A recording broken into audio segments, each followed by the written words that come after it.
C'est une perte de contrôle à la sortie d'une courbe et on sait d'ores et déjà là, que la vitesse est en cause. En plus, la chaussée était mouillée. On sait qu'il y a plu là, toute la journée hier, donc ça n'a vraiment pas aidé.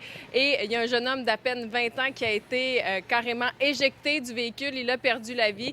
Et l'autre jeune homme aussi dans la vingtaine qui se trouvait à l'intérieur du véhicule, lui, il a subi de graves blessures. Là. On l'a même plongé ce matin dans un coma artificiel parce que s'il bougeait, il risquait de demeurer paralysé. Donc, on voulait éviter tout mouvement.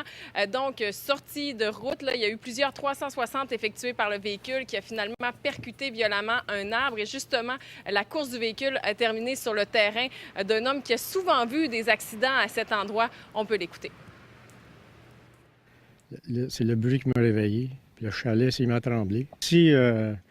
Moi, ça fait longtemps qu'on vient que j'ai le chalet, là, puis ça arrive à tous les 2-3 ans. Ça rentre dans le courbe trop vite là-bas, ils perdent le contrôle, puis ils frappent un peu partout ici.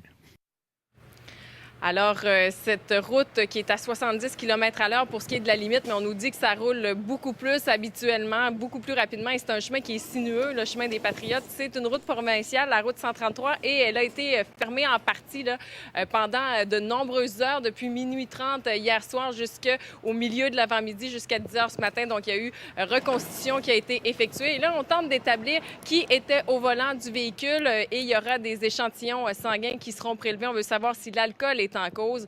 Et donc, on ne sait pas si c'est celui qui est décédé ou celui qui est dans un coma artificiel. Là, les policiers tentent d'établir cet élément-là. Ça nous dit la violence de l'impact. Merci beaucoup, Claudia. Au revoir.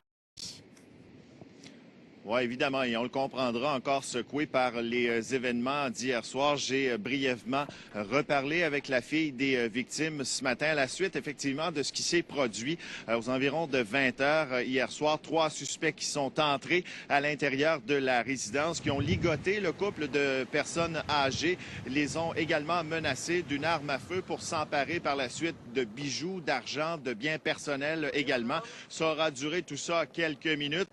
Le couple va par la suite trouver refuge chez leur fille qui habite pas très loin. Évidemment, il y a un vaste périmètre de sécurité qui a été érigé. Le maître chien qui a également fait son travail dans une partie du quartier. On a observé aussi des traces dans la neige dans l'espoir de recueillir des preuves. Mais en soirée hier, effectivement, j'ai parlé avec la fille des victimes qui est inquiète de ce qui s'est produit, mais aussi et surtout dégoûtée par le geste de lâcheté qui a été commis.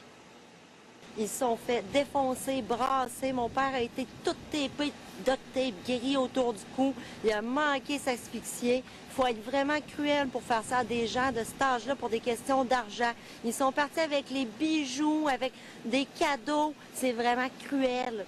Puis on a été menacés. Ils ont dit que s'ils appelaient la police, il s'en prendrait à sa fille puis à ses petits-enfants aussi. L'enquête qui est toujours en cours. Les informations dont ils disposent pour l'instant, c'est qu'effectivement, il y avait 3 suspects, 2 hommes, une femme. Ils étaient cagoulés, auraient pris la fuite à bord d'un Ford Fusion noir. Mais ça reste encore à valider. À tout le moins, probablement un véhicule foncé. Il y a des caméras de surveillance aussi sur la résidence. Les enquêteurs sont justement à voir s'il ne sera pas possible de voir quelques clichés leur permettant de faire avancer cette enquête-là. Voilà, Julie. Ce soir. Merci beaucoup, Sébastien.